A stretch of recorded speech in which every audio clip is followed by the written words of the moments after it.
And so what happens is the government would say, oh, you committed mail fraud, or whatever. And we'd say, okay, well, I would say, no, we didn't. Here's the evidence. Here's the proof that we did it.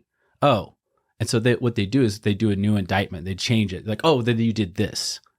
I'm like, no, I didn't. Here's the proof. Oh, okay, never mind. And they come up with a new one. And I finally realized I'm like, there's no amount of evidence they're going to accept where they're going to say we made a mistake. Mm-hmm. So they re-indicted me 3 times.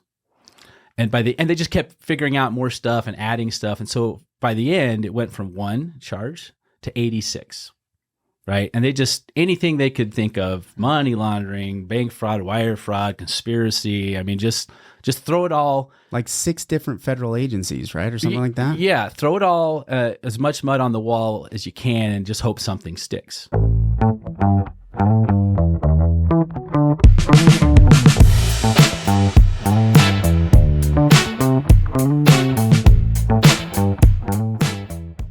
Hey, everybody. Thanks for tuning in to another episode of the 435 podcast. Today, we have a great, exciting episode with a legendary figure here in Southern Utah, Jeremy Johnson.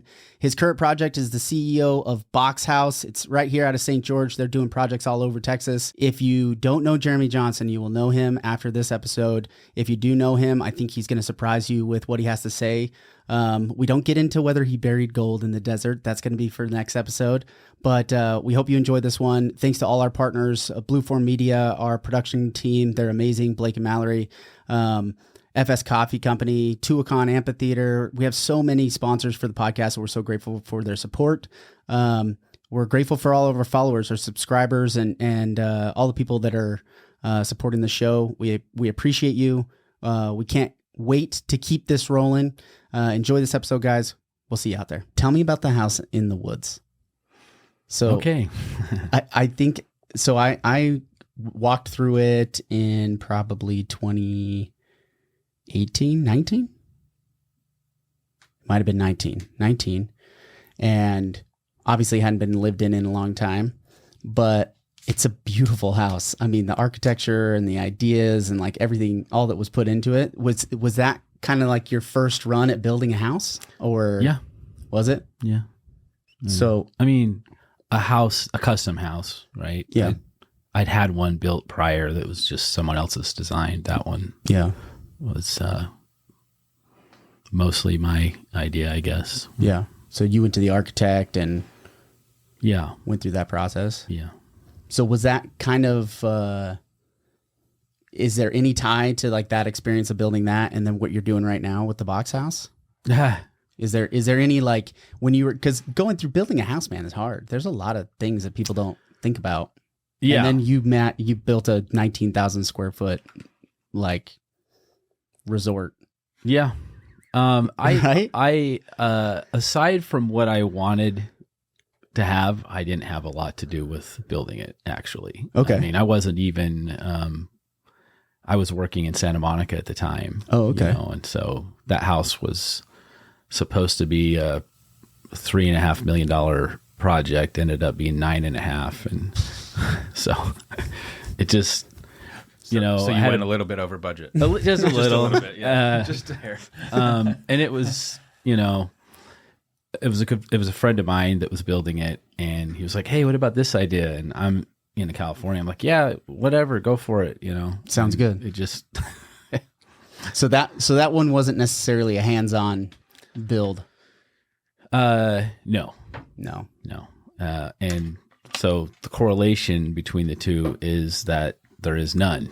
That is the complete polar opposite end of what I'm doing now. Okay. And I'm very hands-on with this project. So yeah, I first saw it at Atwood Innovation Plaza. I think you guys had some offices there in the makerspace or something like that. Is that right? Mm-hmm. Yeah, we actually just recently moved out of there. So oh, cool.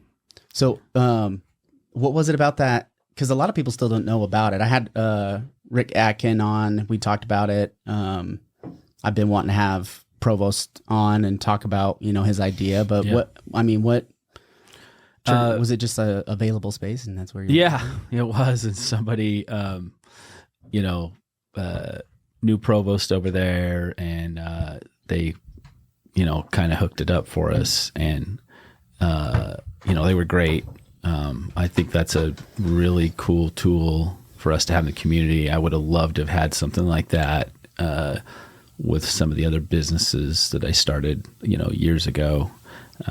So I'm a huge supporter of it and a fan, and yeah, it was helpful in getting the business up and going. very helpful. I mean, for us, it was more like that there just wasn't any office space available. And so, we probably haven't really qualified to be there for a while because we, are Up and running. yeah, up and running and far better funded than I think anybody else there. And, but it was really fun to be there and be with a lot of other entrepreneurs. And, hopefully, cause we started there, I think with, 5 employees.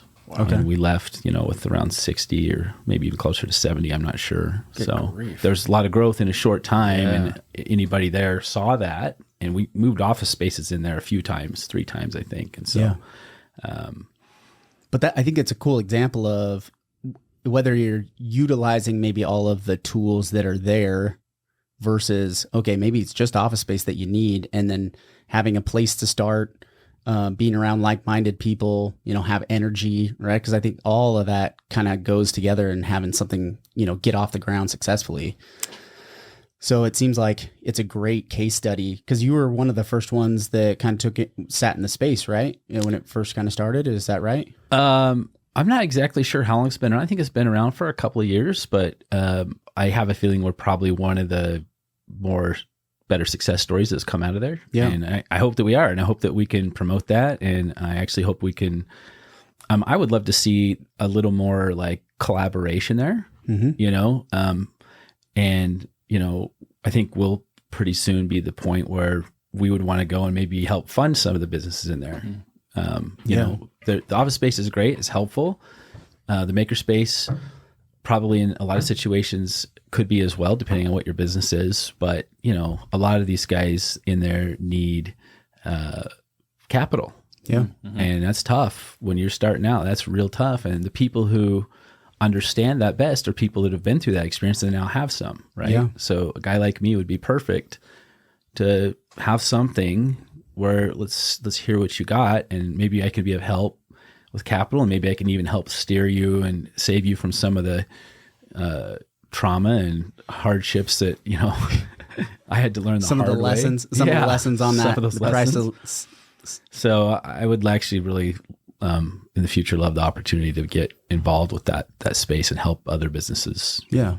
I think that'd be cool. I wonder if they do almost like a Y Combinator where you do like a pitch your idea, and you have business people, in Southern Utah that are, whether it's venture capitalists or whatever, where, in that space, you do a little presentation and you pitch, and then you kind of seed round, Yeah. a couple of small businesses. Like a St. George Shark Tank. Kind of like that. Yeah. Yeah. That'd be kind of cool. I think something like that would be really great. And I think, myself, and I think there's other people that would participate in that and want to help see some of these businesses help get off the ground. Yeah. I think that's a cool idea.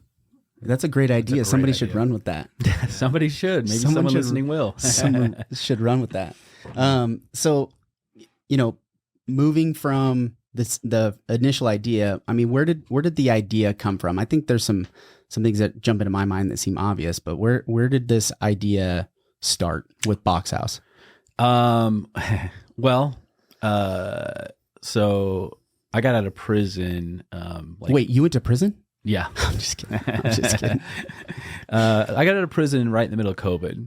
Okay. And so I, didn't really know what to do. And I was like, well, I'm going to try being a farmer. So I just went and started working on my farm over in Hurricane. Dixie Springs area, right? Yeah. Yeah.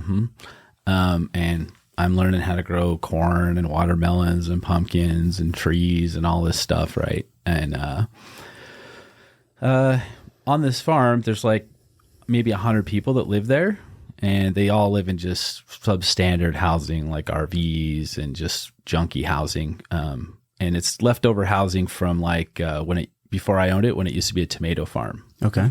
And so, I've got grannies that live down there that live off of Social Security, right? $1,200 a month. Yeah. I can't even charge them rent. How are they going to pay it? What are they going to live off of, right? And I'm like, how do you get in this situation? Yeah. Well, come to find out, they've been renting for 50 years. And now they're old. They can't work anymore. And, I'm like calculating what they've spent in rent over their lifetime. And because they never got into a house, now they're old and they're stuck. Yeah. You're going to buy a house one way or another. You're going to buy the landlord's house or you're going to buy one for yourself. Right. You just got to pick. And so, I'm like, this is a horrible problem. And then I've got other situations. I mean, there's a family of 7 down there still.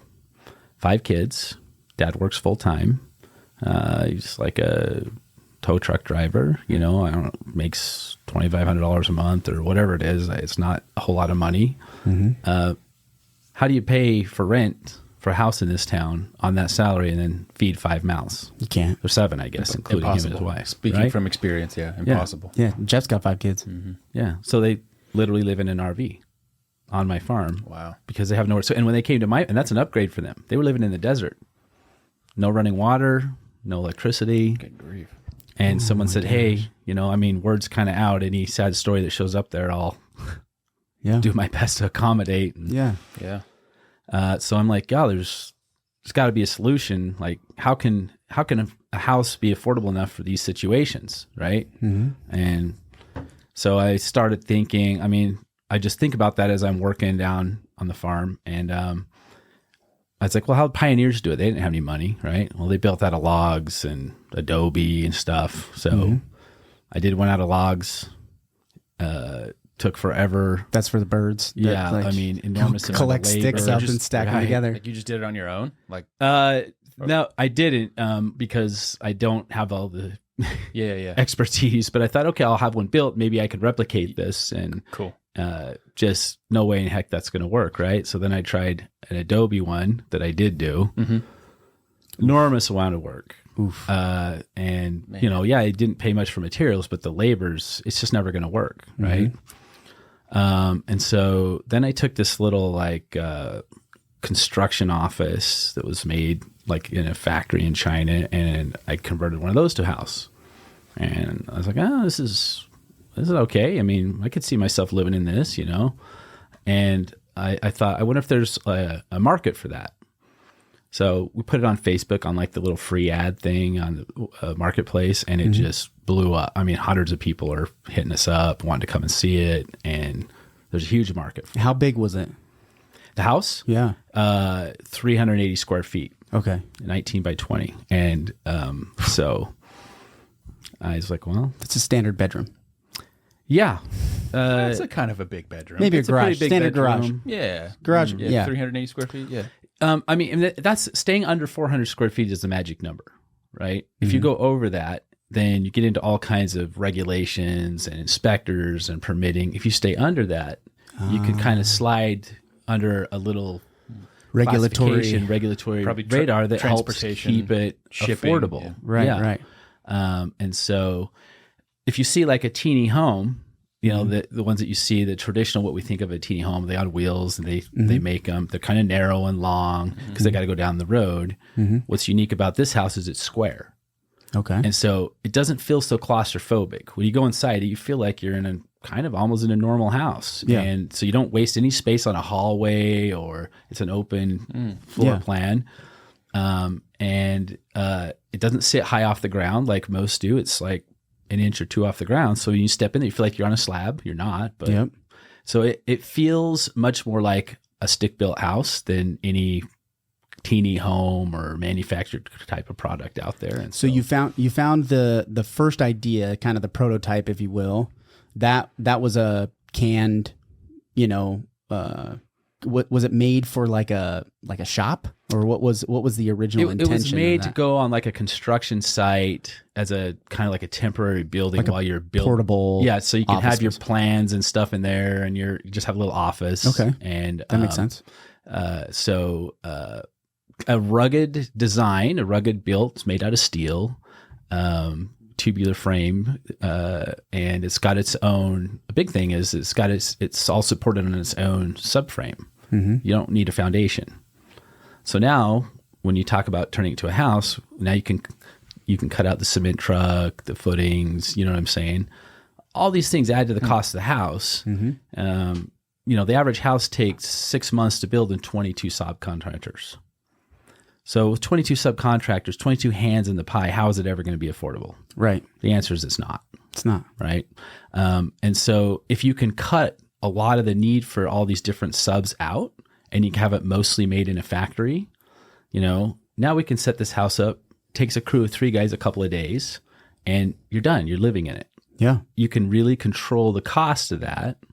And you can put it in areas where land is cheaper, but far away, where normally you can't afford to build because you can't pay a cement truck to drive 150 miles, right? Or you're like, I want power in the power lines. I need to put 12 poles up and they're $8,000 a pole and you got to pay for the whole thing just to run power to your property. It's like, well, it cuts out margins in these ways. Granted, solar, there's all these other, off grid type stuff, but there's so many different factors where land is cheap to develop it. Like Enterprise is a prime example where, I was 10 acres selling for 20 grand, and Burl, where we have tons of land. And truthfully, when you put a clock to it, I'd be driving, it took me an hour when I was living in Huntington Beach, California. It took me an hour to drive to Downey, in traffic, bumper to bumper traffic versus driving from Burl down into St. George. It's an hour. It's the same hour, no traffic, beautiful view, right? But we're not building out there, right? And so I'm always thinking of the questions like, well, why aren't people going out there? Yeah, and there's a lot of different factors, civilization being one of them. Yeah.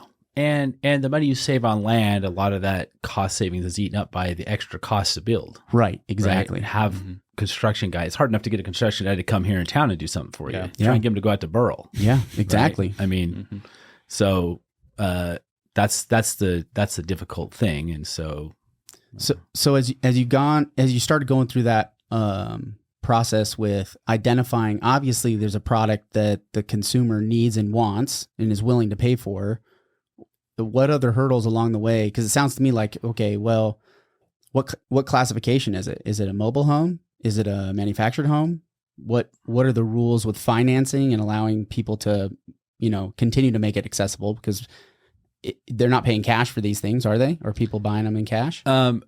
Currently, right now, we don't offer them for sale to the public. A couple of reasons for that is that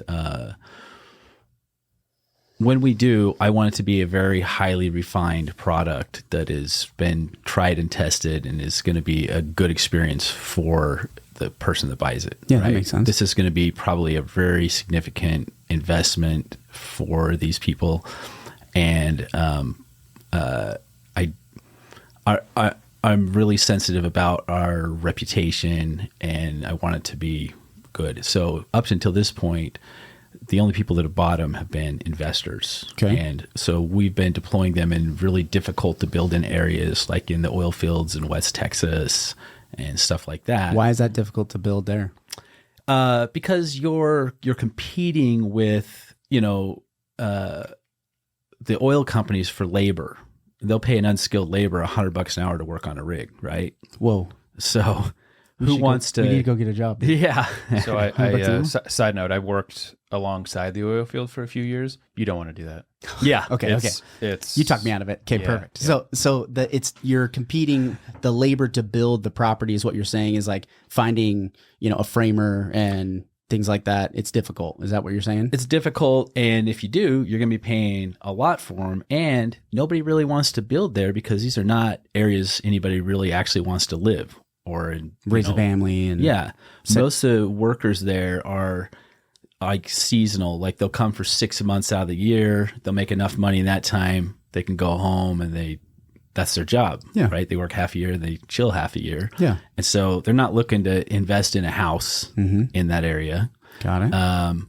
They get paid a per diem usually for their housing. And so that ends up being a pretty significant amount of money because there's no options. Right. Right. And so, we could put a box house down there, rent it for anywhere from $2,000 to $3,000 a month, and then we sell it off to an investor. Wow. Right? And they'll pay premium dollars for that because they don't really care what it is. They just see how much it's bringing in, and I mean, the oil field's going to keep going, right? So there's always going to be somebody to live in it. Exactly. And so what would you have to spend on a house in this town to get a return of $2,000 or $3,000 a month? It's quite a lot of money, right? So we can offer something more attractive, but yet it's probably like $600,000, right? Wow. Yeah. 550, 600? Yeah. 3,000. I mean, the townhomes in Red Mountain Vistas, they get about $2,019 to $2,000 a month, and right now you'd be at $400 to buy one of those townhomes. Yeah, I was thinking $650, $700 if you want to, bring $2,800 to $3,000 a month. Yeah, it's significant. Yeah, it's not cheap. Yeah, so that's where they've been going. That's what's propelled, the growth that we've had. We make a lot of money doing that, and the other good thing that's happened is that oil field workers are notoriously hard on housing. They don't call them roughnecks for no reason. These are rugged people.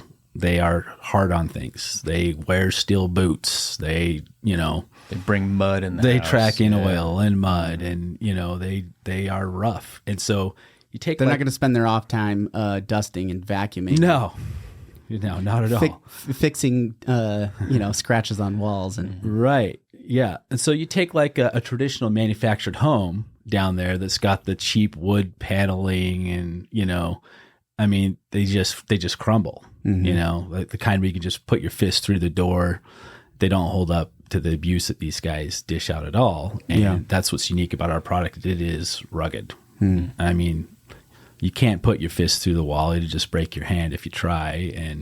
And we've found from them using these, we found some things that need to be improved, and we've done that, right? But now I could deliver a house to a consumer that will stand up to an enormous amount of abuse, and I can feel confident they're going to have a product that's going to last a long time. 100 years from now, that thing's still going to be in great shape. It's going to need a coat of paint, but that's it. There's nothing on it to deteriorate. There's no wood. There's the things that deteriorate on a house we don't use. Yeah. And so I'm confident that once we staff up our production to meet demand for consumers, so we'll deliver a product that people will be happy with. And so is the goal to be able to sell direct to a consumer? Yeah. And to finance them for people who otherwise would not be financeable. I believe we're going to be able to offer them a house, for less than $1,000 a month. And the unique thing is that the house will rent for more than the payment, and no money down. Don't care what your credit is, right? And the theory for me is that, whatever your situation is, if your payment is less than what it would rent for at market value, you're always going to make that payment. And if you don't, fine. Somebody else will take it back and sell it to someone else, or maybe we'll just rent it out and put more money. Yeah. Right. But even if you move, the smart thing to do is put a renter in there, put that extra money in your pocket, and keep making the payment. Right. Yeah. Makes sense. And so now you got the old grannies at my farm that were renting their whole lives. If they were paying on this thing for 30 years and then they owned it when they were old, they'd be thrilled to have something like that they own free and clear. Yeah. Right. There's a way. And so that's the dream for me for Box House, is to provide that to people who right now have no option except rent. Yeah. Get them something that's, even if it was the same price as rent, right? But I think we can do it for less. So they're, number one, their costs are fixed, because trepidation for someone who's renting isn't just that their money is going down the drain. It's that, well, I'm paying $1,500 a month now, but what am I going to be paying in 2 years? Right. Yeah, that was when I was living in California. It was every year I was going to the next place to get the intro, rental rate, and then I'd know they were going to jack it up $100, $200 that next year, and I'd just go to the next place. So I was hopping around trying to keep my rent cost down, but it's always that future. It's not secure, right? You can't build a community around you if you're only there 1 year at a time, or even 2 years at a time, and having to move on to the next thing. And, I can see how people have concerns about rentals, especially vacation rentals, right? Is because those people that are here are not vested in the community. They want to take advantage of all the cool things that the community has, but they don't want to give back to that community. And what makes the community awesome is the people that live there and care about what's, if there's a stop sign right there, or if the speed limit's too fast because there's kids, or, there's real care about where you live, and you can't create that with a bunch of rentals. Right. And so thinking of the smart thing to do, renting that out, in a future situation as an investment, that's one side. And I think that's probably where city councils and city governments, that's where they start to look at, when that road occurs, what's the fallout from that?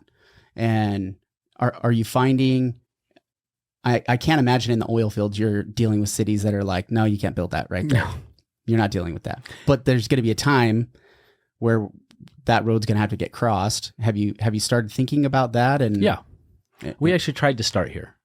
Okay. Yeah, we approached St. George City. So meaning you couldn't start here. Right. Well, actually, they were actually really interested in it, and they even talked about some property the city had. They liked the idea of having a way for people who are underhoused now to be able to actually own something. And we're looking at some property down by the sewer treatment plant in Bloomington. And so it seemed like we had some pretty good progress. Then they found out I was involved, and they were like, no, we're not interested. So which is fine. Story of my life. Right. But, that's crazy. Crazy. That's understandable. A little bit. Yeah. I'm not offended by it. It just is what it is. Right. And in the end, it worked out better for us. Yeah. Right. Instead of trying to start out with affordable housing, then I was like, all right, well, let's just go put them somewhere where people want housing and test the product. Like what you've done. Exactly. So we ended up somewhere else because of that rejection. And we ended up getting way more money for the house than we ever would have got here. So that's capitalized the company. It's put us in a better financial position to be able to, now if we did an affordable housing project, we're actually on a lot more stable ground, and we can realistically do that. We can deliver a much better product than what we would have otherwise. So I'm not upset. I'm not trying to talk down to any city people, and they are coming around now. I think I can understand, because if you're not familiar with the story that is, you're a legend in Southern Utah, man.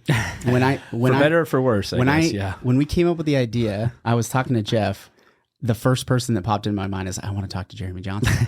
This is like almost 2 years ago, because the story has so many layers, and it's very well known by a lot of people that have, been around this area, because you were born and raised here, right? Yeah.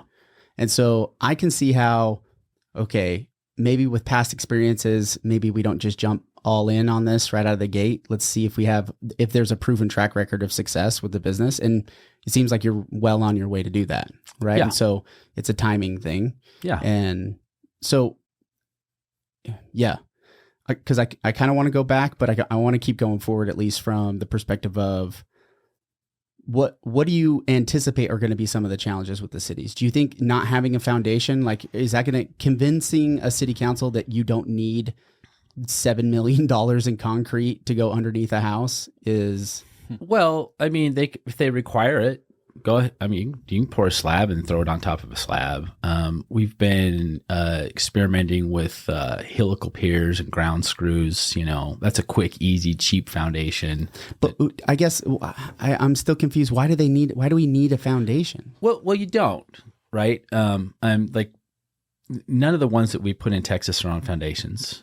These things weigh 10, 12,000 pounds. They're sitting an inch off the ground. If a tornado or something's picking this thing up and moving it, it's destroying any house on a foundation as well.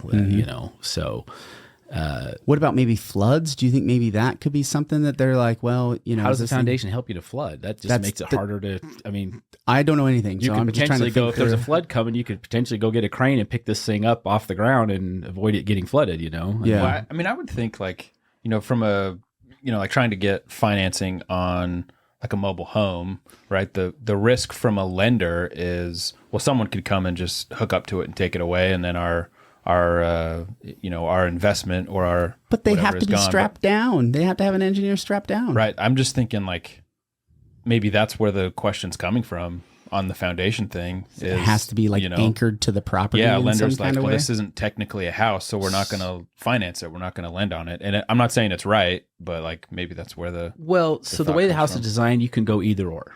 You can anchor it, or you can choose not to.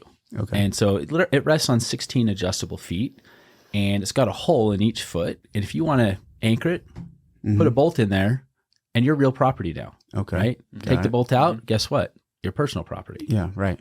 But Treat it there's how you also want. it's not technically it's not a mobile home, right? There's no No. axles, there's no wheels, there's no trailer tongue, anything like that, right? Well, it got there on wheels and axles, but there's But it nothing wasn't- in the law that says you have to leave them underneath it. Right. Yeah. It's the mobile home idea just came out of, you had vagabonds, right? You had gypsies that were roaming around the world in caravans where they lived on wheels and then they moved from town to town, right?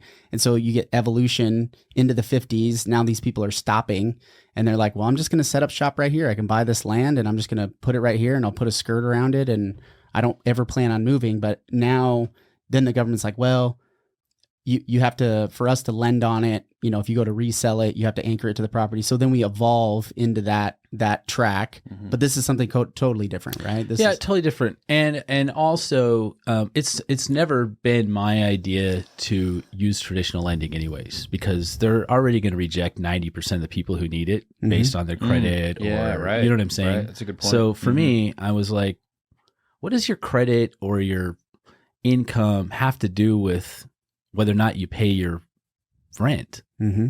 Right? I mean, you got to figure it out one way or the other. That bill's got to get paid, whether you're renting or you got a payment. yeah. So, why can't we come up with a financing mechanism that just disregards that and looks at what is the market rate rent for this house and what is the payment? As long as the payment's less, who cares who you're Right. The risk selling is, it to? The risk There's is no essentially risk. gone. Yeah. And so, now we're working with some funds where we say, look, finance these houses. If anybody is even 30 days late, we buy back the loan. We'll take it. Okay. Yeah. So far, it hasn't happened. Well, I guess the only other thing would be, because in 2008, I heard stories of like renters pouring concrete into the toilet and like damaging the property on the way out, right? So I can see how there's some mechanisms in place for banks to be like, I lent on this much and I have an outstanding note, but the value of the property is significantly less than that. So therefore, I'm not going to recoup my investment as the bank goes. So how do we protect against that? Credit scores or some arbitrary way of identifying whether somebody's not a horrible person or not, which we all know that's not true. Yeah. It's like, it seems so obvious, but I like this idea of just getting out of the traditional financing arena altogether. But then we still got like city ordinances and things like that. So thinking about some of those hurdles, do you think it's more difficult in St. George than say, I would say than anywhere in the entire country, okay. including California, because Yeah. we're doing projects in Wow. California that are much easier than working with St. George. Interesting. I haven't found a Very place anywhere that's as difficult as here. Wow. And so for us, it's like, hey, we'll go where we're wanted. There's a lot of communities that are begging. yeah. Anything we can do to accommodate you to get you come here. What Yeah. can we do? Can we donate some land? That's Right. kind of And we used to be that way. Southern Utah used to be that I way, was just gonna right? say it's kind of a bummer. Yeah. But I think they'll come around. They're going to Yeah. have to. What Yeah, are they going to do? they're gonna have to, yeah. They're trying to make this place like a Scottsdale. Park Okay, City, that's yeah. great. Where are the guys going to live that cut the grass and work in the restaurants and stuff? yeah, we don't have a metro to support. We don't have a big city to support that labor force. It's all just too far away. We Yeah. are the city. Right. Like in Park City, everybody lives down in Salt Lake. Yeah, Everybody drives exactly. up there, right? Yeah. And in California, right? All the Riverside, suburbia, Ontario, all that area is what supports LA and Orange County, right? Is the outlying areas. Yeah. And if we want to turn ourselves into Southern California, then I guess we could do that and make Burl full of a bunch of houses and build a super lane highway going from Enterprise and Cedar City down this way, right? We could do that. It's a horrible idea. Nobody really wants that. So where do we find the balance? We got to find affordable housing at some capacity, right? Ironically, you know who I think's most got it figured out is California. Because they've realized the error of their ways now. And now, if you own a home in California, regardless, state law overrides whatever the city ordinance says you can't do this. And you can put a box house in your backyard. You can subdivide the property that the box house is on. You can rent it. You can sell it if you want, right? And so now every house is actually 2 houses. Maybe it's 3. In Austin, I can put 3 of these in my yard. And so what you're doing is dramatically increasing the supply of homes in the metro. The density, yep. And that's going to bring down prices for rent, for housing, because you're increasing supply, right? So they're thinking smart, as dumb as a lot of things California does are. They're at least learning from their mistakes. They had to go through the growing pains. They had to go through the pain. Their failure, right, in order to get to that spot. Yeah, is there. I've said this a couple of times, but if we think eliminating a place for somebody to live, they will just get creative and live in the desert, right? Or they'll put 6 families in a 3-bedroom house, and that's what they did in California. I mean, truthfully, it was you packed as many people in as possible, and in as small a space as possible, just because that's the only way you could afford to do it. And that isn't changing the culture. That's not changing the, neighborhood any differently than if we had a house. But if you have a house that you're invested in, you care about, you're going to care about your community. You're going to get a better quality of a citizen when you give them their own kitchen and a place to do their laundry and a bathroom, right? Instead of sharing it with 15 different people. So it's this weird mindset shift that everybody has to be okay with, because it's inevitable that we're going to get to that route.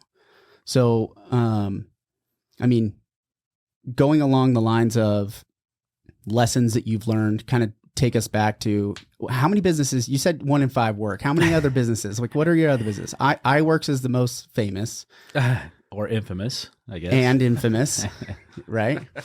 But what other businesses have you done? Oh, wow. You want the whole list? I mean, which ones were good? Where you're like, this one worked, this one worked? iWorks was a really profitable business. It was fun. I got into banking, and that was a highly lucrative business, and finance. Did some solar finance. That was a good business. Didn't make a lot of money farming. Yeah, I would probably count that as one of the failures. I've heard that's tough. That is a rough way to make a living. I don't know how they do it. I don't think very many people do. But it's rewarding work. I enjoyed it. I was happy. I spend all day working hard with my dog. Yeah, and it's a pretty. Sometimes I go down there and I'm like, what did I give up? I'm like a corporate slave now. I used to have this amazing life. Yeah, it's funny. I feel that way too. Like the things that I enjoy doing, like working on stuff and fixing things. It's like you can't really make money at it. I mean, I guess to some extent you can, but I don't know. It's just kind of ironic that way. Maybe it's a personality thing or something. I don't know. I think that's true for most people. I think we get told as kids, at least over the last couple of generations, you could be whatever you want. Find your passion, and then you'll find a way to make money at that. Mm-hmm. It's just the amount of money has ceilings, right? It's the market for that thing. Yeah, can be difficult to break into. So the quality of life that you expect out of doing that thing that you love, sometimes they don't match, right? You want to have, go on vacations, or you want to go get a boat, or, wave runners. Mm-hmm. Jeff's he's in the market for wave runner, right? Yeah. Okay. And so when we think about these fun things that we want to do, can farming supply those fun things in addition to the thing that you love? And it's sometimes it doesn't match up. So iWorks, what was the idea around iWorks? I mean, how did that get started? iWorks got started, this is like way back when like eBay was kind of a new thing, right? Mm-hmm. I don't know if you remember, people would sell stuff out of their garage and make all this money on eBay. Yeah, I remember. I think it was probably around 2007, 2005, really? Yeah. Yeah, I think that's kind of eBay kind of kicked off. Maybe you can fact check me on that. I bought a jersey at University of Utah when Alex Smith got drafted in 2005. I got on eBay and I bought a jersey.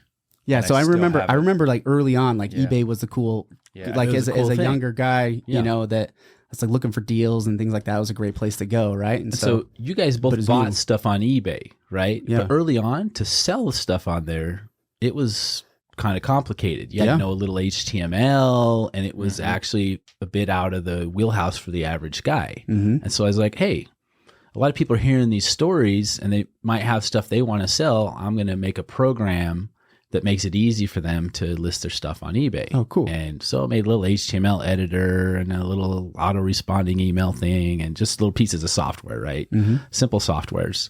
And put it out there. Sure enough, it does good, do about $30 million in sales.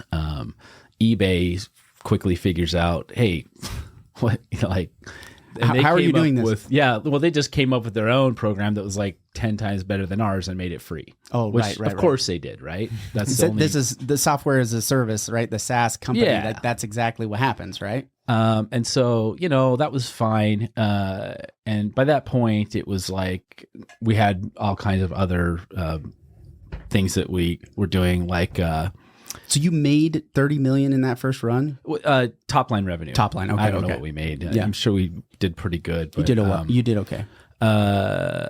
So then the next thing was like, you could go when you go to the library. There's in the reference section. There's these green books, and what they list is all the different kinds of grants and stuff like that are available.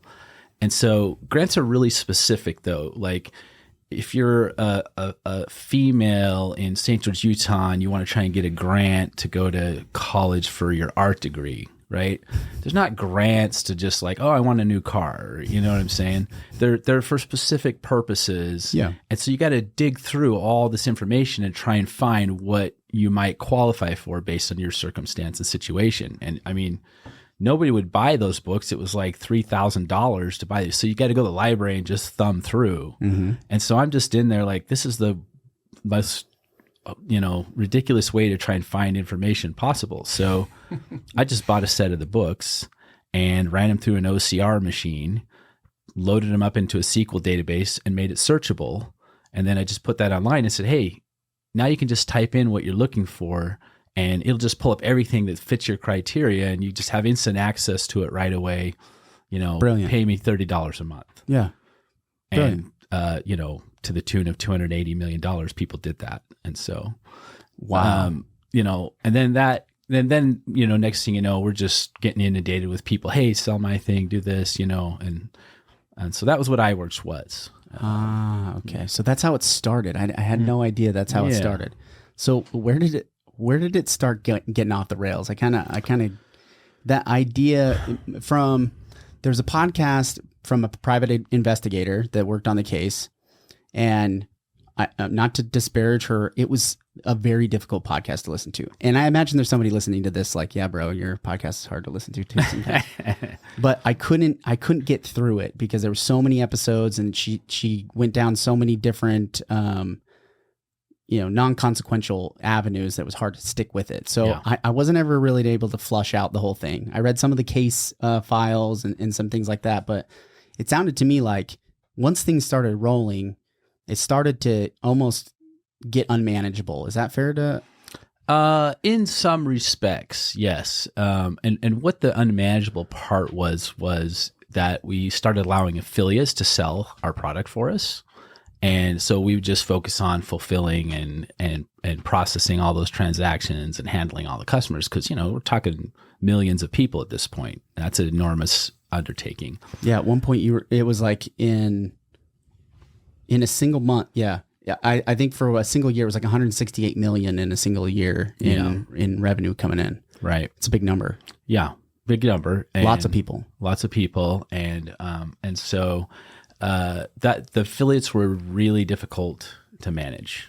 And, I would say only a small percentage of them were problems, but a small percentage of millions is still really difficult. Yeah. And so, I at the end of the day, I mean, that is the $100 million question: is where did we go wrong? What made the government, so upset to come after us?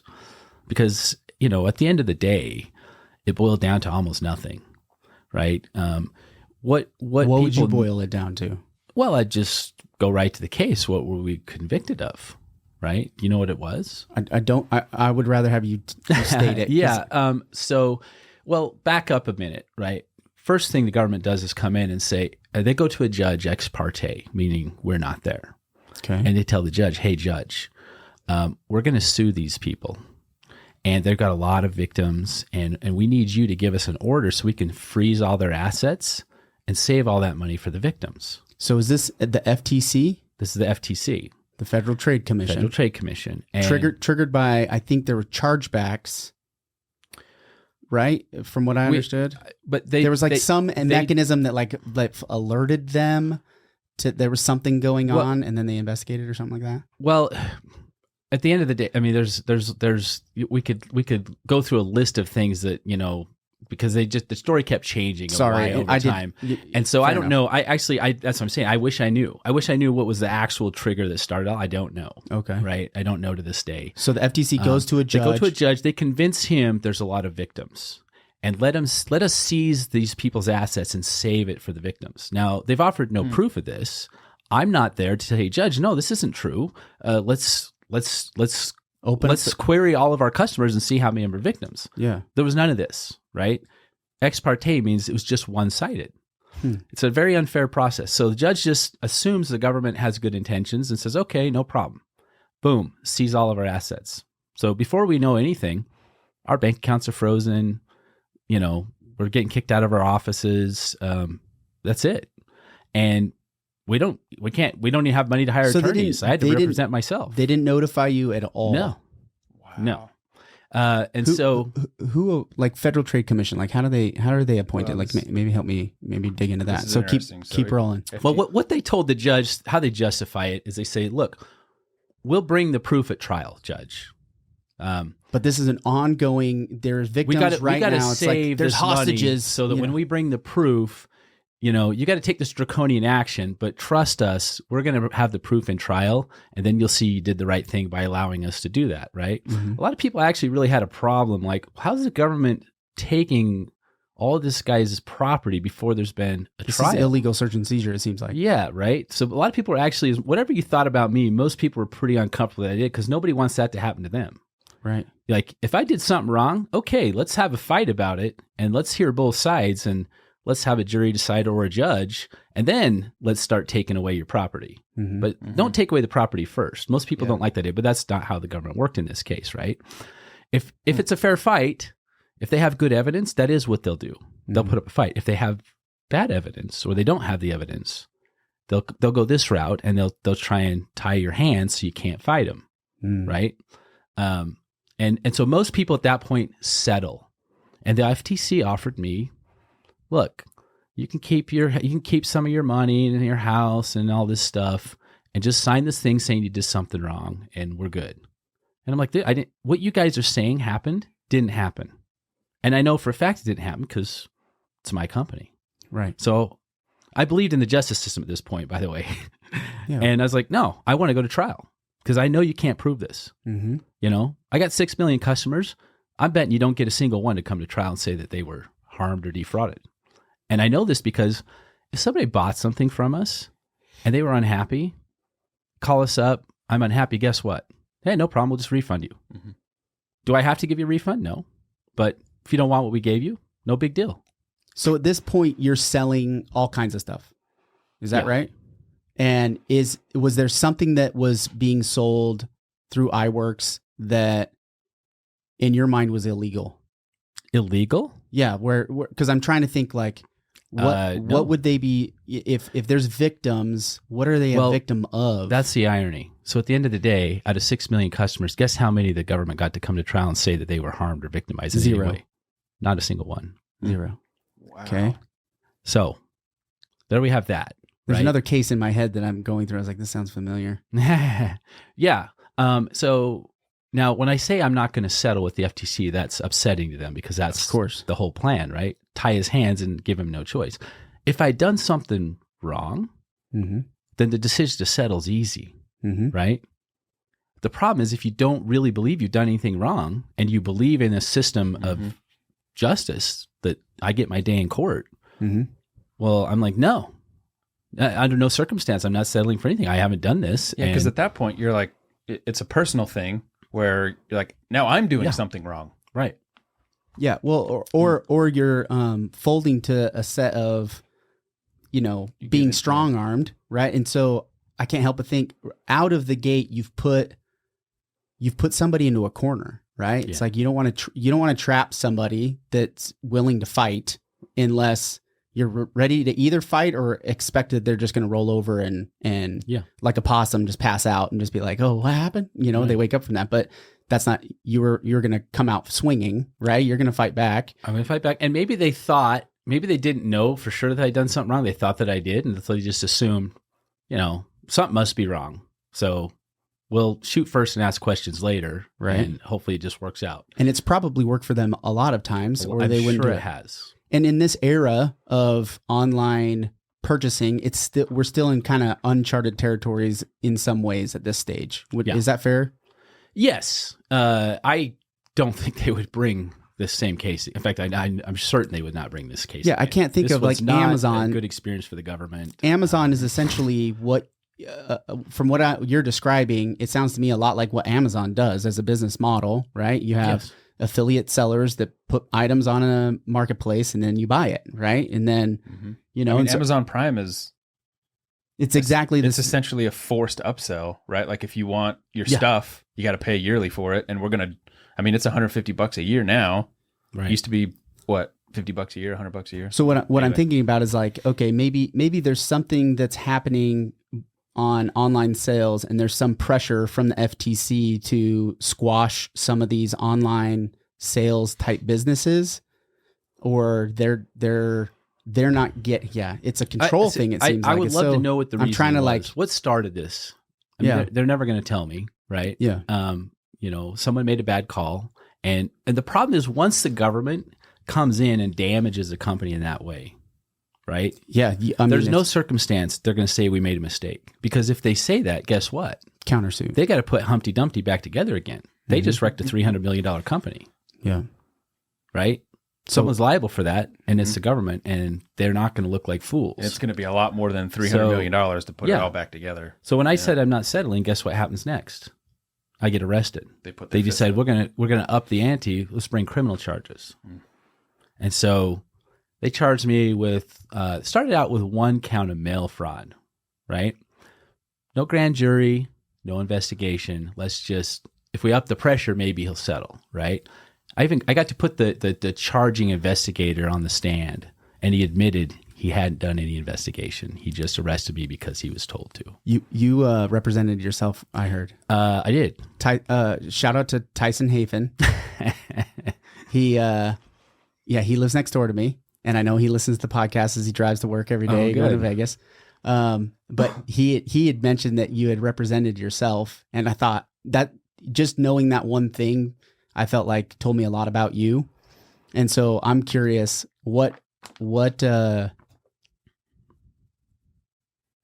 I'm not inspired. I was trying to think of a different word, but like what inspired you to say, I'm not going to hire somebody to do this. I'm going to do this myself. Well, the government made that decision for me. When they take your money and you're not allowed to use it to hire an attorney, you can't. Oh, so they froze all your assets. They freeze your assets. Now I can't hire an attorney. Now, in a criminal case, you in a civil case, you have no right to an attorney. Right. Even if the government seizes your assets, you can't use your own money to hire an attorney. Yeah. In a criminal case, you have the right to attorney even if you can't pay for one, right? Right. So the government gave me the attorney they wanted me to have, and I initially did have an attorney. And as we're getting close to trial, I sit down with her and one day, and I'm like, "Hey, what do you think the best evidence is the government has? Like, what do we need to mostly worry about?" And she goes,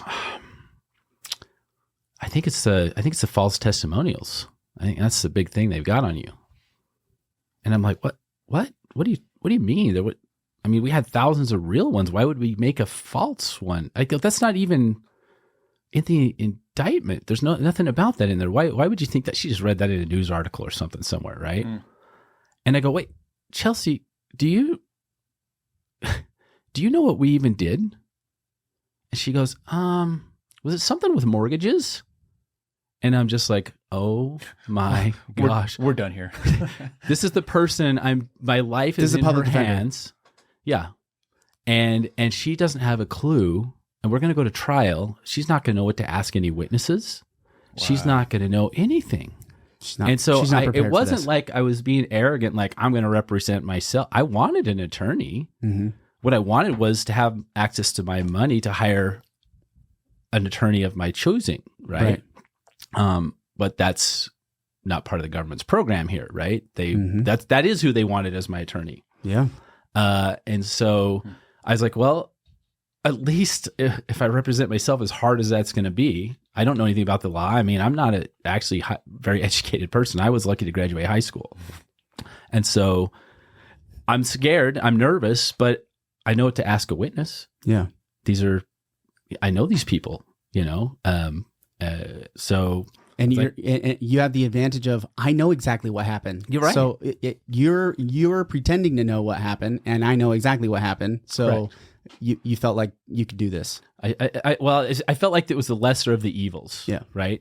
And so what happens is the government would say, oh, you committed mail fraud, you know, or whatever, and we'd say, okay, well, you know, I would say, no, we didn't. Here's the evidence. Here's the proof that we did it. Oh. And so what they do is they do a new indictment. They change it. Like, oh, then you did this. I'm like, no, I didn't. Here's the proof. Oh, okay, never mind. And they come up with a new one. And I finally realized I'm like, there's no amount of evidence they're going to accept where they're going to say we made a mistake. Mm-hmm. So they re-indicted me 3 times. And they just kept figuring out more stuff and adding stuff. And so by the end, it went from 1 charge to 86.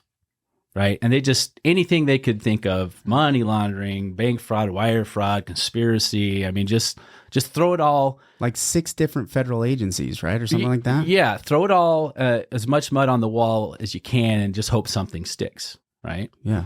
And so I defended myself against 86 felonies. Mm-hmm. The government had teams of attorneys and investigators. They spent $19 million prosecuting me. And it was just a classic David and Goliath, right? And I'm literally seething at my desk. At the end, Blake's in the background. He's like, he's gonna blow a gasket. Oh my gosh! He's like, the Boston Tea Party. They burned ships over 2%. Yeah. In the end, what they got me on was there was an application for a merchant account, and it asked a bunch of questions. How many employees do you have? I don't know who filled it out. Someone in my company filled it out. I'm liable for it. I own the company. Yeah. And they, put on the application and 250 employees or whatever the number was, and the government proved at trial. No. At that time, they had 268. So you got to find him guilty of false statement to a bank because this is not the correct number. And, that's what I. That's what you got. Of. And 8 years. You got 8 years for that, or well, here's the ironic thing, right? You don't get any time for that. That's a non-mens rea charge, meaning there's no criminal intent. Anyone who fills out an application for a car loan or you're not going to go to jail for that. Every single person in the state's committed that crime if you've ever filled. Because if they say how long have you lived in your house? Oh, 3 years. 3 years and 2 months. False statement to bank. Right. And so it's like a meaningless crime. It's the victimless crime, maybe victimless. And it's also, it's non-mens rea, meaning not intentional. Okay. Or no criminal intent. Okay. And so it's like the punishment would be like probation or something. Mm-hmm. Here's what I didn't know at that time. The reason the government will charge somebody or overcharge them with like 86 things that they know didn't happen is they only need one.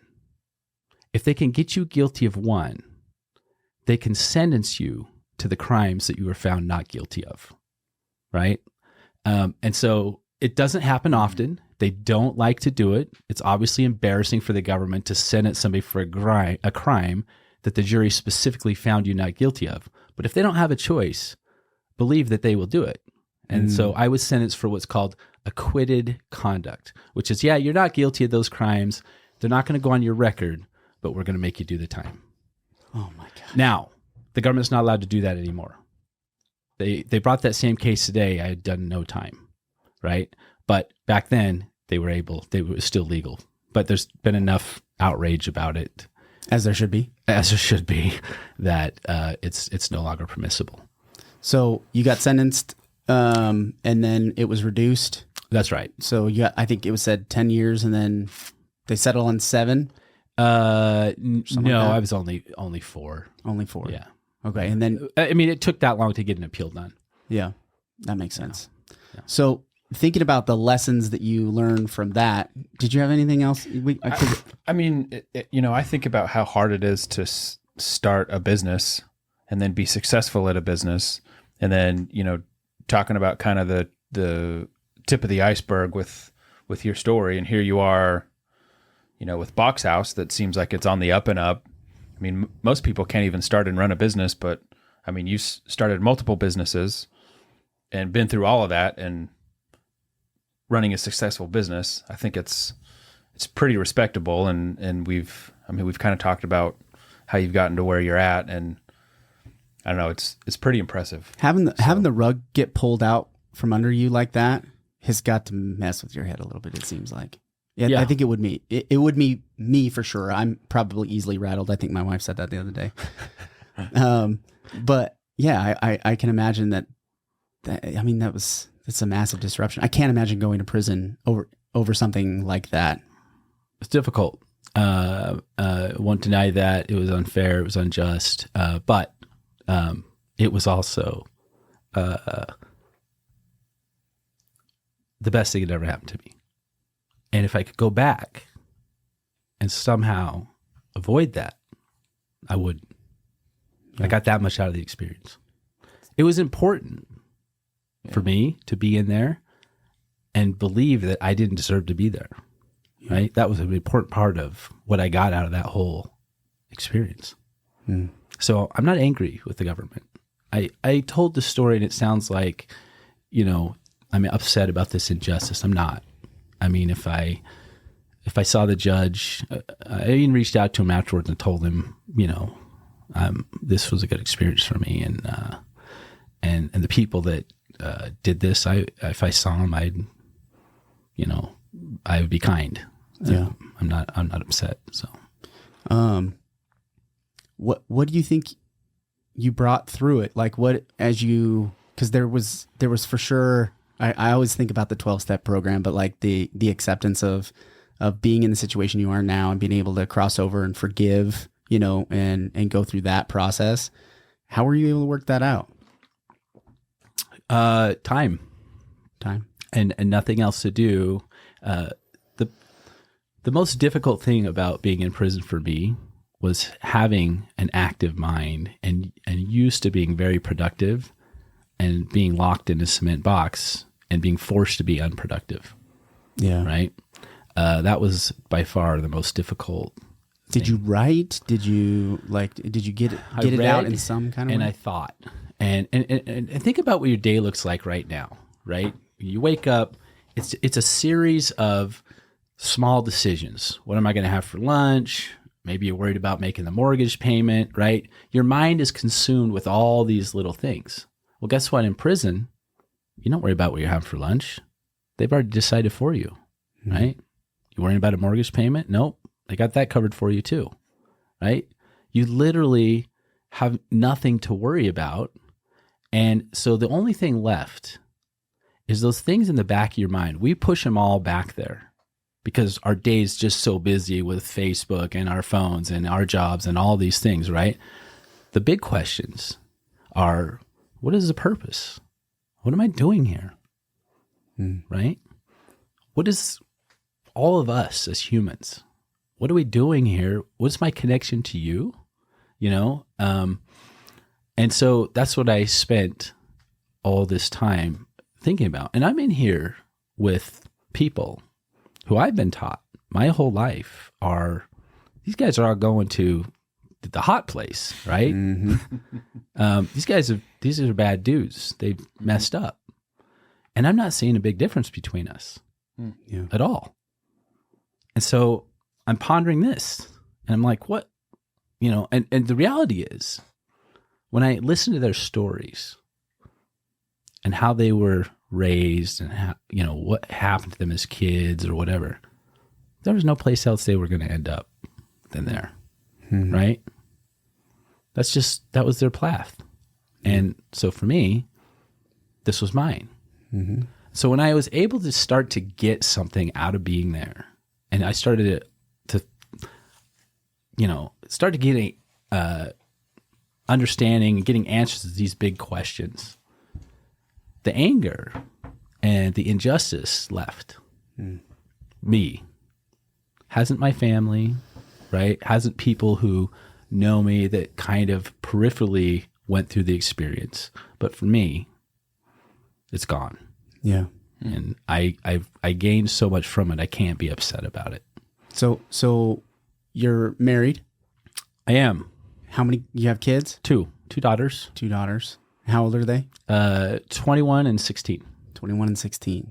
So you missed a big chunk of them. So do they still feel that, were you able to kind of see them on a semi-regular basis? Yeah. Yeah. Quite often, I was fortunate in the fact that a lot of guys are in there, 10 years, they haven't seen their kids. It's tough. I got to see them almost as much as I wanted.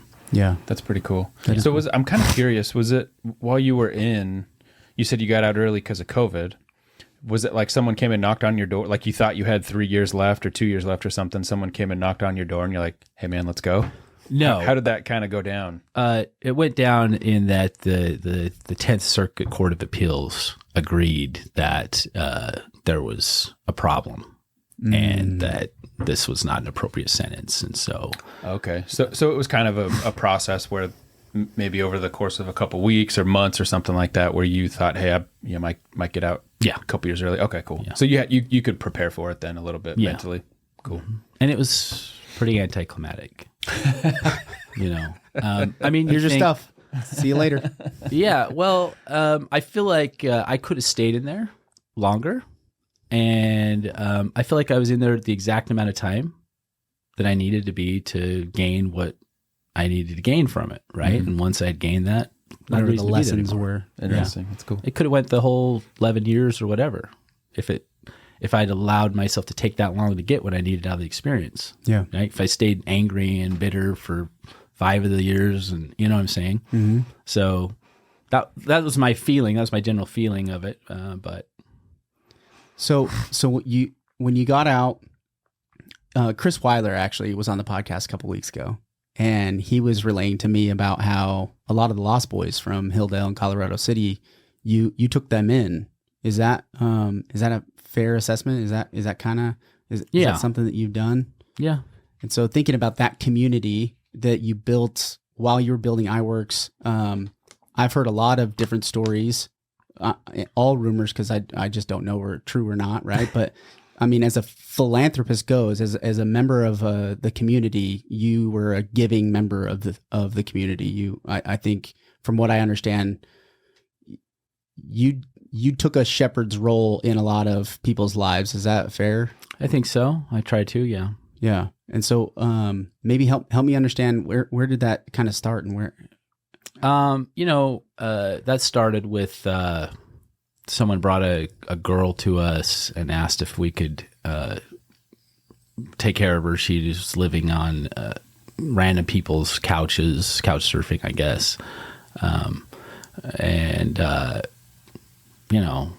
Yeah, sure, of course. And she was a exile from Colorado City.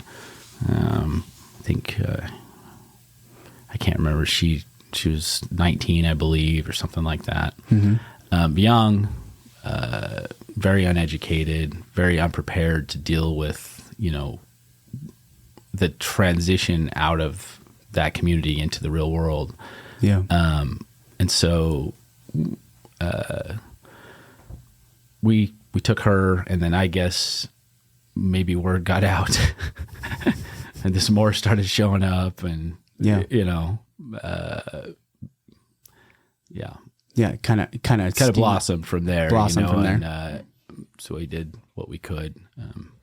Yeah, as an organization, was it you and the people that you worked with that were was that kind of how it? No, I mean, this is kind of a normal thing for me. Quite honestly, I'll take any stray off the street. I mean, much to my wife's dismay, especially when I had that big house, I'd just bring home whoever, and you know, it was help the world's people out. nicest homeless shelter in a lot of ways. And so, those kids were in a tough place in life. I don't know that I really significantly impacted any of them, quite honestly. I think more or less gave them a place to land for a minute while they figured out, what was next. I would love to send one of them to an Ivy League school or something, but just none of them were interested in that. It wasn't in the cards. Yeah. Right. So I think mostly it was like trying to keep them from throwing out the dishes with the dishwater, because everything they know has just been broken. Yeah. Right. And so you can go too far the other way, and you're like, well, I'm already going to hell. Family disowns me. Go wild. I might as well just go party it up and drink and do drugs. And so I think, if anything, I'm like, hey, everything you believed and taught wasn't bad. Yeah. Like, not that, there's nothing wrong that you decide to live a different path, but let's not, don't ruin your life just because, you think you're going to hell. You're not going to hell, and you're still a good person, and God still cares about you. And that was more or less kind of what you were trying to help I was them trying to, transition them, I guess. But yeah. So I'm curious about, taking Box House to that next level and thinking about the steps, leading up from that. What's next on the horizon? Like, what are you trying to accomplish next? What is that next goal for you? Well, the dream for Box House and me is like actually make an impact for people who are underhoused now. Mm-hmm. Right. And it's growing and I've never had a company of all these different companies with the kind of growth and the potential, that Box House has. Yeah. And that goes back to the whole experience of the government too, right? Without that experience, guess what? I wouldn't be here. I wouldn't be doing Box House. Mm-hmm. And so,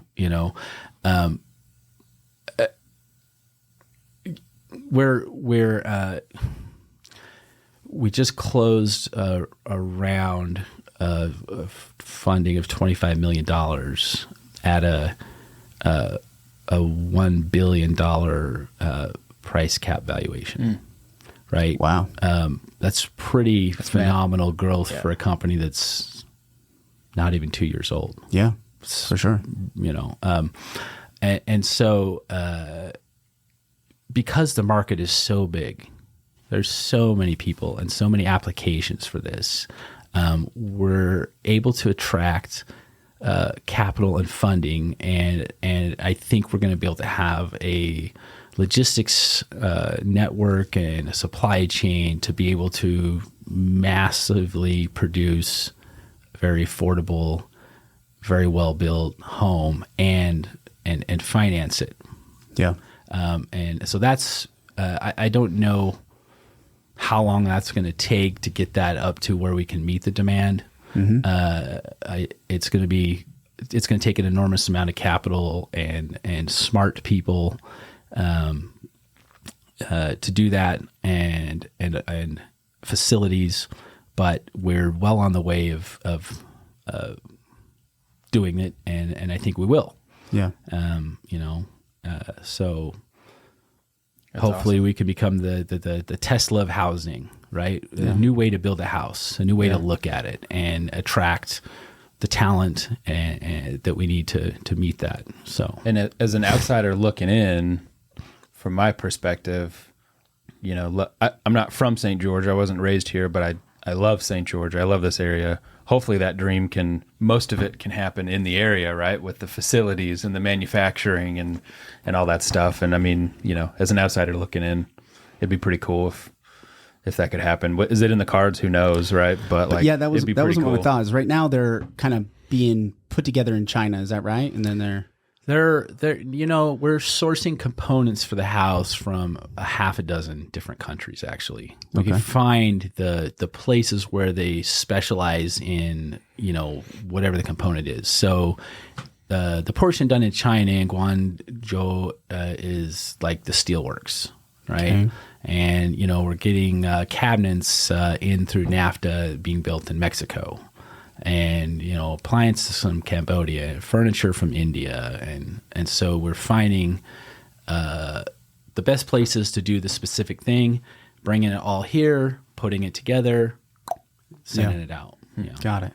So like going back to that, sustainability, getting sourcing closer to home. That's not depending on if the boats are going to make it across the ocean or not, right? Yeah. I think sometimes is some nerve, where it's less out of our control. So bringing it closer to home, is that something that, do you even see it financially? I don't even think that it financially would even make a whole lot of sense. Cost of the house significantly, right? Show me an American that wants to work in a factory. I've never seen one. It's a real bummer. Is it? There's some luxury in that, right? We've evolved as an economy and a society, and at the same time, hopefully, we don't have to get back to the place where we have to go back working in factories. But, coming up with creative technological ways in doing that. Because my thought would be, is it working in a factory or is it working in a laboratory? Right? I think of Tesla. He's got factories built up, but they don't look like factories from China. Right. They don't all look the same. So is there a higher tech version of this that we can bring jobs here and source stuff here? A lot of the work is done here still, right? We're just outsourcing what we can, but still a lot of it has to be done here. But once again, unfortunately, or maybe fortunately, I don't know what, that's not something that St. George is interested in having here. Definitely not. And so we had property out in the industrial park. We were going to build a facility there. And they're like, oh, no, our ordinance says no containers. Well, everything we get comes in a container. So there's nothing we can do about having containers. So you can't have containers on the property? Right. What? Yeah. And so I was like, it's okay. I don't even fight them. I could probably fight them and get it. But I'm like, hey, you don't want us here? No big deal. Guess who does want us? Texas. Yeah. Fine. We'll go to Texas. So, we have an operation in Austin now. And and that's where I spend half my time. And so. What a bummer. Yeah. It's a bummer. But at the same time. We're always going to have a presence here because all the administration people are here. We just bought an office building downtown, right next to the city office. It's getting built, ironically. So nice, nice. That's cool. We'll have some presence here, but I believe by and large our workforce in the future is not going to be in St. George. It could possibly be in Cedar City. Yeah, they're definitely a lot more receptive to us, and they're cool with containers. They're okay with containers in Cedar. Yeah. Yeah, they want jobs, right? They want jobs. They want jobs, and we can actually, what's different about Box House than any other company that I've ever had is Box House is employee owned, right? So nice. You can work for us and you can make a normal wage, and if the company really goes big, well, guess what? You become a millionaire. Yeah. And I'm talking about guys that are used to working construction jobs that would never have that opportunity. Yeah. And what you get from that is people who are interest aligned in seeing this company succeed. They're invested. And they are excited about the opportunity, and they are doing everything in their power to see that happens. And that's how you see the kind of growth that we have in such a short time is we're all on the same team here. Yeah. And so, we're trying something unique, and we have a committee, and that committee is not internal. They are external. They're not employees. Smart guys, local here. and they're going to decide who gets what, including me. Yeah. And so, whatever you put in this company and getting it to be a successful business, you're going to get your portion back. Yeah. That's the idea, right? That's I believe a big portion of how and why we've been able to pull off what we have so fast. Yeah. And I think that's what it's also going to take for us if we've got the lofty goal of being the largest home manufacturer in the world. Yeah. It's that kind of a structure that makes that happen. And so that's cool. It's exciting to watch. Yeah. It's definitely something that we need. I mean, pull up the video of, so this is the latest model. Yeah. It's called the Loft. This isn't available for purchase yet, everybody. It's, no, we're if you planning, see it on there, we're planning January 1 to be able to, you'll be able to buy this and have it hopefully delivered within days or weeks. And so this is on the farm, right? This is, you can, if you're interested in this, you can go down and see it. This is a prototype, but it's is that a couple of different same models? Size. Is that a couple of models like around it? Yeah, they're all prototypes. So you can kind of see the history and the evolution of Box House by going there. Oh, cool. They're all different. They're all like, this one we're trying a different set of cabinets in, you know what I'm saying? Mm-hmm. And they just kind of by nature turned into models because people want to come and see them. And I was like, well, I can go down and look at our prototyping, and we'll probably eventually have somewhere where they actually have real models set up. Mm-hmm. But for now, they work a dual purpose. Yeah, it's tough for me because you could go online, you can look at the floor plan, and being a real estate agent, you just can't tell until you walk through it. That's right. So we were Jeff and I were talking about, and I'm sure this VR company is moving forward with this, but being able to upload a set of plans and video, and then be able to throw on a virtual reality headset, and then just like walk through it and kind of get spatial, understanding of what goes what and where.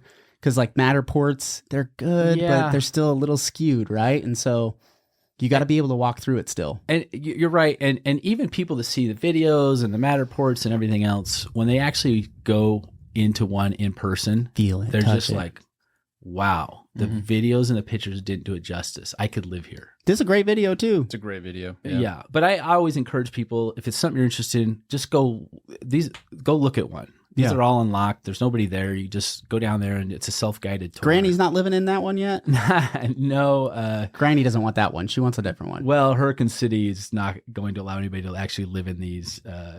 So you got concrete piers under the feet. Those are just blocks. Just blocks. Sitting on the ground. You have like if we imagined, back that up just a little bit. If we imagined, pause it right there. So like you can kind of see the feet under. Imagine that would be a helical pier or something, right? That would be able to be strapped to the ground. You wouldn't need, a 500 square foot pad of concrete that's 4 inches thick that is rated for Hurricane Andrew in St. George.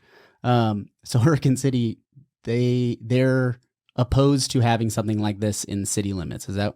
Yeah. I mean, how we've been able to get away with it is these are farm buildings. Nobody lives in them. Yeah. Right. Not occupied. Yeah. And so, I mean, they still hate them and want them gone and everything else. But yet when I look at this, when I looked at the setup of all of the houses next to it, this is the village, right? If you think of a village, there's the mobile home park. If you're driving through Ivins, there's a mobile home park. It's right at the base of Red Mountain. It's not far away. It's stacked, rows of, rectangle classic mobile homes. Yeah. And some of them have been pulled off and stick-built homes built in their place.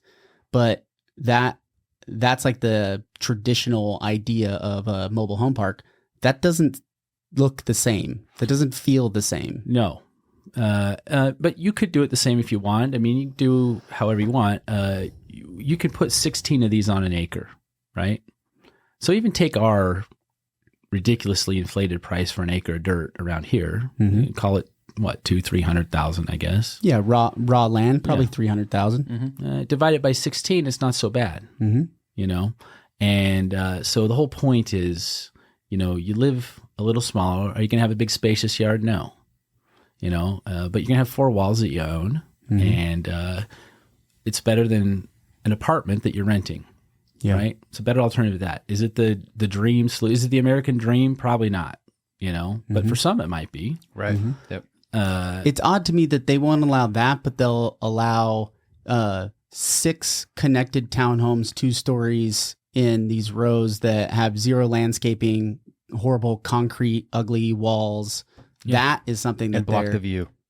Block the view, but then are also just like, I just think of a concrete room, like going back to the prison, like it's like, why are we putting concrete block? Why is that a requirement in a subdivision? Like, why is that a necessary requirement? Now, does the neighbor want to live in that house? No, but they're not being forced to live in that house. Somebody could live in that house and be just fine, right? And there's challenges with living in a tight community. Yes, of course there is. Sure. However, is it going to lower the value of the homes around it because of that? I just can't imagine that it will. I don't imagine that it does. So it's just odd to me where we split hairs with, we can allow that, but the townhomes, but not that. Yeah. And I think it's coming. I mean, they've never had the opportunity to have a single family home for price less than an apartment. Yeah. Right. So there is no zoning or coding for it because this product's never existed before. Mm-hmm. Right. So I think they'll come around. I think, we're running out of time, Jeremy. We're running out of time. Well, the market slowdown is upon us. Yeah. I think we're all aware of that, but this is the time where, housing, we can't stop building dwellings. I read an article, I think it was out of the Kim C. Gardner Institute from the U, that said that, they're anticipating the median home price in St. George in 8 to 10 years being $1 million. Oh, like sure. Park City, right? Yeah. I mean, where Park City's at now, St. George will be in 8 to 10 years. Yeah. So we're out of land.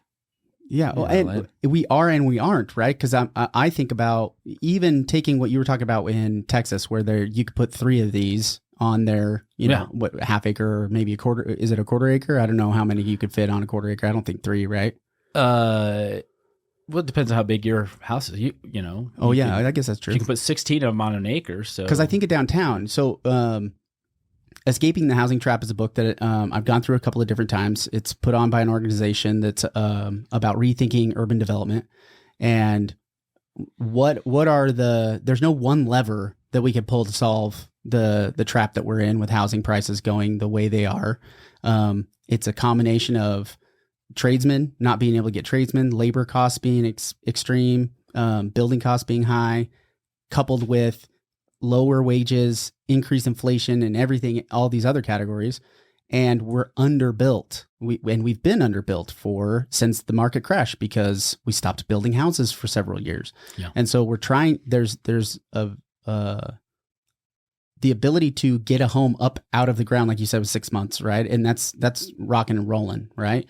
And so the speed at which we can grow that inventory isn't matching the demand, and it's just getting further and further away. Even as prices have pulled back, we're still, over the last 12 months, appreciating in home values across the county, even though interest rates are 3 times that of what they were 2 years ago, and all these other reasons why you'd think housing prices would come down. They have not. They continue to go up. So that's what I mean by we're running out of time.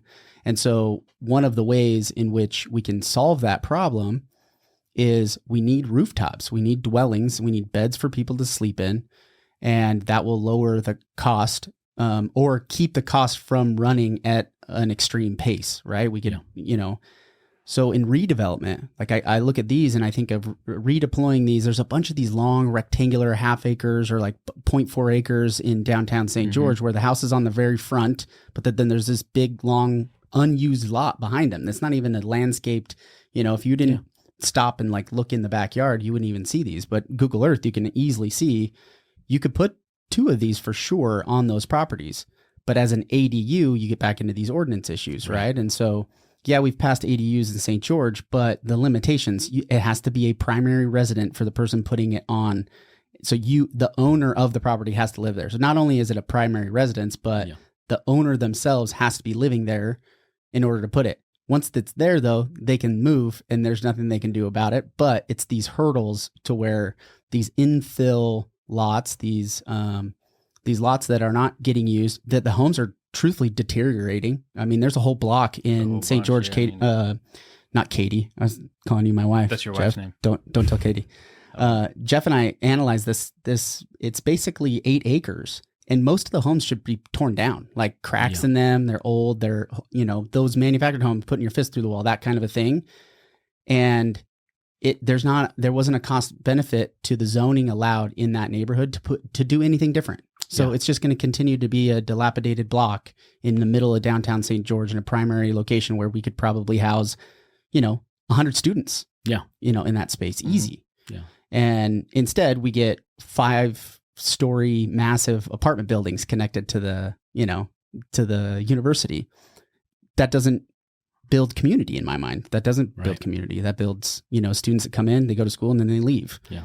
So I think we're just missing some of this opportunity, and I think this is a great solution to that. But the cities have to be able to allow those things to unfold in front of us. Is that fill lot? So it's not even just developing a massive 100-home tract of these. Right. It's sprinkling these in throughout the community. Mm-hmm. That could really go a long way. But it's just one of the levers that we need to pull. It seems easy. It seems logical. It seems easy, but then we go back to we're dealing with government here, and things don't always compute the same way for them, right? Also around here, where these work great is areas that building is difficult, like blue clay. That was my exact thought is that you have, especially in Santa Clara Heights, right where we're at right now, there's still a bunch of lots that are not built on because it's expensive to pull that blue clay out. And but when you're on a floating foundation, well, if the ground move and shift all at once, doesn't matter. Affect the house. Nice thing, even if the ground drops here, now the house isn't level. Well, those 16 adjustable feet, well, you go adjust it, level it back up again. It's brilliant, right? It's brilliant. And instead of having to over X out 15 feet, put these massive retaining walls in that we do. Throw it on top of the blue clay and let it go. Yeah, that's cheap dirt. That's cheap dirt. As what it gets right now. So and it's honestly, to take it out, you have to go take it to a specific place because you can't just go dump it anywhere because now it's blue clay, and so you take it from one place, you put it somewhere else. Eventually, you're going to want it moved from that spot too, right? And so probably just leave it where it's at. Seems so logical. It seems so logical. But how do we get past these hurdles, right? Somebody has to take up the torch and run it through the governmental systems and processes, and that's what Jeremy's doing. No, he skipped it. He skipped it. They already told him no. If I get involved, it'll never happen. But there's that's going to change. Yeah, in January, part of the thing that we're doing is come up with a dealer program. Let's say you're a contractor here and you build houses for a living, right? You're trying to squeeze out a 10, 15% margin or something. I don't know. It's hard, right? You compete against everybody else. You got to deal with all this stuff. But you're a smart guy. You can do houses. Well, we can offer you something that you can go out and put this up in a fraction of the time, a fraction of the cost, but it's still tremendous value. And let them deal with getting it through the cities. Let them put the pressure on the cities to make that happen. And really, they're the ones that have relationships and that's right. Know the people that, whether it's right or wrong, right? They know the people who know the people who know the people. And let me just stick with delivering you the absolute very best product I possibly can for the least amount of money possible and let you make, most of the money and you deal with getting it through the city. Yeah. That's the model. Yeah. Well, that's a good way to tip over a movement, right? There's a video online. I think a lot of people have seen it. It's this, it's at an amphitheater and this band is playing and everybody's just sitting on the grass, all just enjoying the music. And this one dude is just dancing, just like a fool, just enjoying the music and dancing. Yeah. And it's just him. And somebody runs up to dance with him and then they immediately get embarrassed because everybody's watching him. Like everybody's got their camera out. Like he can tell he's, causing attention. So another person runs up and starts dancing with him and then you can see him get scared and then they like go to sit back down.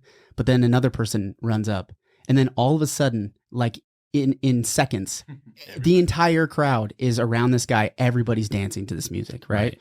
And it's this perfect 3-minute unfolding of starting a movement, like what it takes, right? That courage to get out in front of everybody and sound maybe a little crazy, but people can see that he's enjoying himself and they want to join in on that too. And so you can get contractors that can see the vision, that want to take a little bit of that risk out front and say, hey, I'm gonna lead from this. It might not go exactly well, but then the next person joins, and the next person, then all of a sudden we have a movement, right? It doesn't take much. No. But that's also what the city needs. The city needs to see that there is enough of a movement there for them to act, right? Because they have risk. They have risk on at their point is, if we make a bad decisions are very costly for the cities. And sometimes, unless you're the FTC, there's no punishment. But the cities don't have that luxury, right? They don't. Yep. And so you're at the tipping point of another movement, just like you were with iWorks, man. Hopefully even this better one's gonna, this time. But this one's gonna pan out differently, I think. I think so too. I appreciate you coming on and talking about this. Is there anything that, like a setting the record straight, or a plug, maybe a plug? but I think maybe just an appeal to. There's a lot of stories out there. There's a lot of articles you could read about Jeremy Johnson and who he is. Maybe something that you want to say that you never said before, or that you want to say. This is how I usually address that question, because I don't see myself as this anomaly that I understand most people do, right? I seem like I'm a regular guy, just like you or anybody else. Yeah. So I always say, look, I'm not as good or as bad as what anyone thinks. Yeah. I'm not trying to say I'm some perfect saint, and I'm not the guy the government tries to paint me out to be either. So take that for what it is. Yeah. Appreciate that, man. Yeah. Mm-hmm. I appreciate that. Well, I'm excited for Box House to see it grow. I'm excited to watch that movement happen, and it's cool that you're here in St. George while you do it. Yeah. So hopefully you can keep us updated on the progress. Will. Yeah. Yeah, for sure. Yeah. I mean, you did not have to do this. We'd been talking about it for a little while, and finally we were like, hey, look. Might as well just let's ask him. Yeah, let's ask and see if he'll do it. Yeah, it was good. Have me come back sometime. Yeah, man. Keep me updated on how it's going, and hopefully we can get a couple of these in St. George and in Hurricane and start that movement rolling. Awesome. Yeah. Okay, man. Well, hey, thanks for listening, everybody. We'll see you guys out there. If you enjoyed this episode, please like and subscribe. Make sure you're following us on all the social media websites. We love your support. We love the dialogue. We want to continue that going. Find us at realestate435.com. We'd love to help you find a house here in town or help you get wherever you're going.